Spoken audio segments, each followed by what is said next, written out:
오늘 아침 하나님께서 우리에게 주시는 말씀은 출애굽기 14장 1절로 3절까지의 말씀입니다.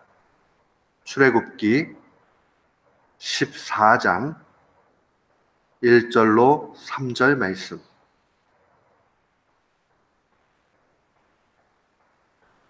우리 같은 마음으로 1절부터 3절 말씀 봉독토록 합니다. 여호와께서 모세에게 말씀하여 이르시되 이스라엘 자손에게 명령하여 돌이켜 바다와 믹돌 사이에 비아히롯 앞 곧 바알스본 맞은편 바닷가에 장막을 치게 하라. 바로가 이스라엘 자손에 대하여 말하기를 그들이 그 땅에서 멀리 떠나 광야에 갇힌 바 되었다 하리라. 아멘. 저는 오늘 본문 말씀 통해서 세상을 향한 우리의 모습이라는 제목으로 주의 말씀을 선포하도록 하겠습니다. 우리가 세상 속에 살아가다 보면 여러 지혜가 있음을 알게 됩니다. 특별히 많은 지혜들 가운데 우리가 특별히 또 알아야 되는 지혜는 인생이 어떻게 흘러가는지, 인생이 무엇인지 하는 인생에 대한 인생을 읽어낼 수 있는 지혜가 필요합니다. 시편 90편 12절 말씀 보면 기자는 이렇게 하나님 앞에 간구합니다. 우리에게 우리나라의 계수함을 가르치사 지혜로운 마음을 얻게 해달라고 그렇게 고백을 합니다. 우리나라를 계수한다는 것은 결국 인생의 흐름, 인생이 어떻게 돌아가느냐 하는 것을 깨닫게 해달라는 겁니다. 인생이 무엇인지 어떻게 나아가는지 아는 사람, 그 사람은 아주 지혜로운 사람이다 하는 것을 보게 됩니다. 오늘 본문 말씀 출애굽기 14장에 와서 1절부터 3절 말씀을 우리가 깊이 묵상하면 인생이 어떠한 것이냐 하는 것에 인생의 한 단면을 보게 됩니다. 이 묵상 가운데 우리는 주님 안에서 낙심하지 않고 오히려 소망을 찾고 살아갈 수가 있습니다. 오늘 본문 말씀을 보면 두 가지의 하나님이 인생을 운영해 가는 그러한 손길을 찾을 수 있습니다. 하나는 하나님은 때로는 우리를 위기 가운데 몰아가신다는 겁니다. 오늘 2절 말씀을 보십시오. 하나님께서 직접 모세에게 명령하는 겁니다. 이스라엘 자손에게 명령하여 돌이켜 바다와 믹돌 사이에 비아히롯 앞 곧 바알스본 맞은편 바닷가에 장막을 치라고 얘기합니다. 바닷가에 장막을 친다. 오늘날 같으면은 아주 뷰가 좋아서 낭만을 즐길 수 있는 그런 거지만 지금 이들은 이집트를 탈출해가지고 도망치는 그런 신사예요. 그리고 그 앞에 바닷물이 있게 됐을 때에 한마디로 막힌 상황에 놓여진 것입니다. 이 나이간 동편에 피할 수 없는 그런 막다른 상황 속에 그들이 몰려간 겁니다. 근데 정말 아이러니한 것은 이 일이 하나님의 명령을 통해서 이루어지고 있다는 사실입니다.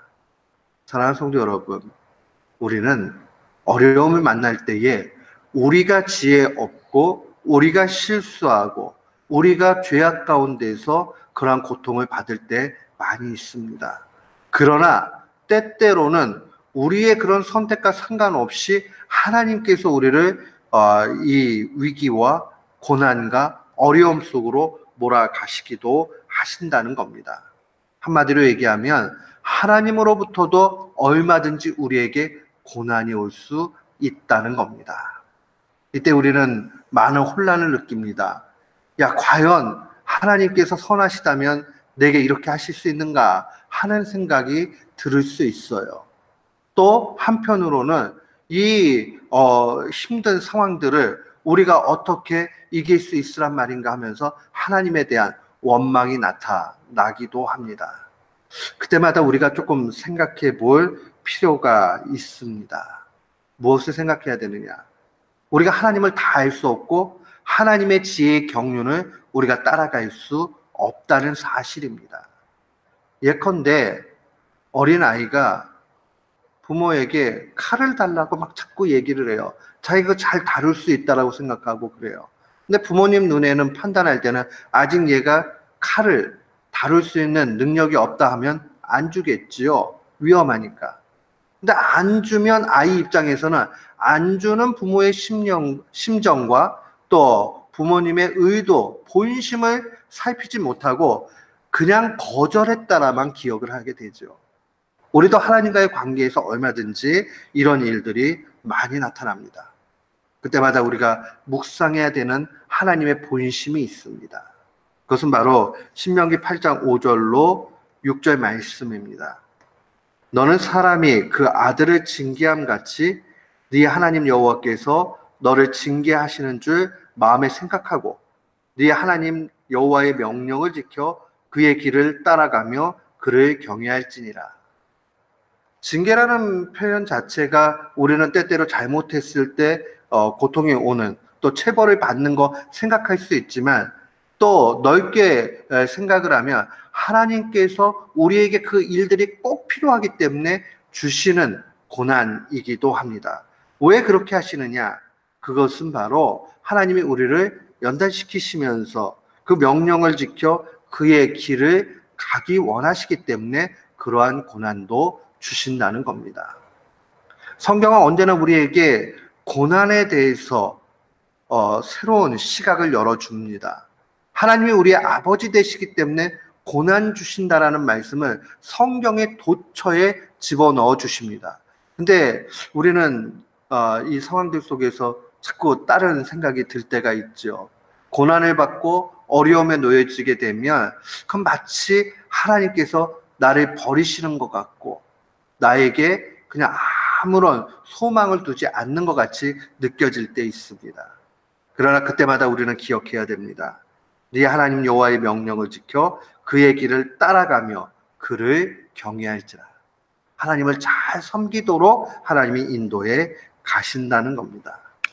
또한 우리가 기억해야 되는 것은 하나님의 손길 가운데 우리는 때때로 우리가 세상의 조롱을 받을 수 있다는 겁니다. 하나님의 손을 통해서 우리가 조롱을 받기도 한다는 사실을 기억해야 됩니다. 오늘 출애굽기 14장 3절 말씀으로 와 보십시오. 바로가 이스라엘 자손에 대하여 말하기를 그들이 그 땅에서 멀리 떠나, 그 땅은 애굽 땅이죠. 이집트예요. 이집트를 멀리 떠나 광야에 갇힌 바 됐다.